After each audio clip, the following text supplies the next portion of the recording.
Pero eto yung naging issue. Maganda yung quality ng bag.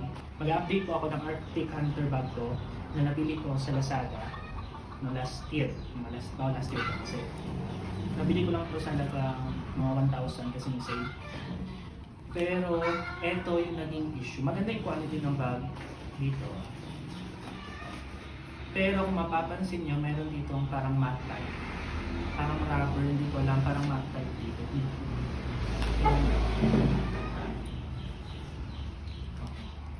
Nagkakabakbak. Kung mapapansin nyo, itong bag, itong matte type, nagkakatanggal. 3 months na gamit ko, ganito na yan. So tinigil ko ng paggamit ng bag ito kasi nga, ito na yung naging resulta. Sana makita niyo. Yan. Okay siya sa malayuan, lagyan nyo na lang ng pentel pen. Ito yung downside ng Arctic Hunter na may rubber type. Kaya huwag kayong bibili. Kapag nakita nyo na sa picture, dito lang siguro sa camera ko. Ito siya eh. Ayan. Isang downside din, papakita ko na lang. Punit ito. Hindi ko alam kung bakit napunit to. Pero ito yung dahilan kung bakit nakakapasok yung tubig.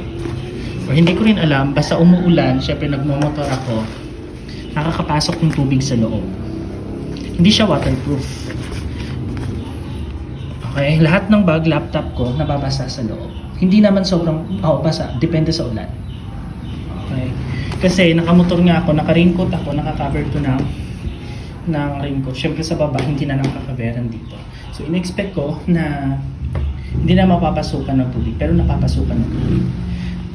Other than that, dito, okay naman. Sobrang tibay ng, eto kasi yung mga issue ng bag, yung dito niya. Wala pong issue yung dito niya. Dito rin, wala pong issue. Sobrang bago pa niya tignan. Oo. Eto rin, may pagka-matte to, pero parang makapal tong quality. Dito, wala din ho ditong problema. As in, wala. Okay. So, sa mga nagtatanong, dito wala ring issue. Sa mga nagtatanong kung pwede lagyan dito ng Aqua Plus, hindi ho. Hindi ho dito pwede malagyan ng Aqua Plus. Sobrang liit lang yan. Kahit nga yung mga tumbler, o pwede yung mga pang coffee lang, dapat maliit. Pwede. Wala akong issue. Ito nangangalawang ba? Ito, pinintalpinan ko na lang. Yung pang ano niya, pang type niya dito. Okay. Other than that, sobrang kapal nito, mabigat.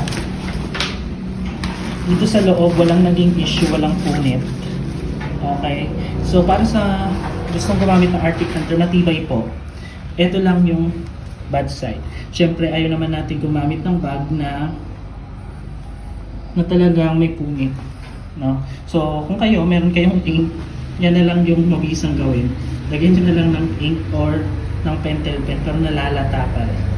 So, ito nagamit ko to mga 2 to 3 months. Tinigilan ko na nga kasi yun yung naging dahilan. Siguro, ito yung dahilan kung bakit napapasukan ng tubig ang Arctic Hunter. Dito po ang nasa. Okay, sa likod. Ito rin, matte din to. Sana makita. Yan, nagkakaroon din ng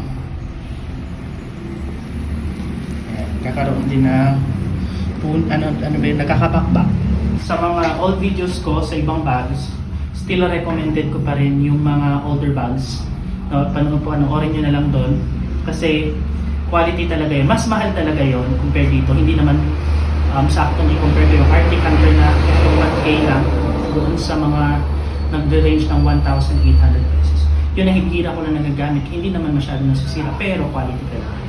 I-avoid nyo na lang, no? Short tip ko na lang sa mga bibili pa ng bags. Avoid nyo na lang yung may mga rubber. Natatanggal ko.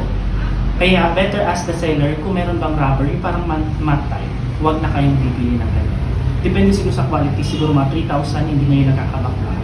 Pero hindi yun nababakbak yung mga 3,000. Pero ito, hindi to recommended. Pero in terms of quality, opo, maganda siya. napapasukan ng tubig, yun lang yung downside, napapasukan ng tubig sa loob. Kaya sa mga motorista, siguro wala namang bag na, ewan ko lang, hindi pa ako nakagamit ng bag na hindi napapasukan ng tubig sa loob.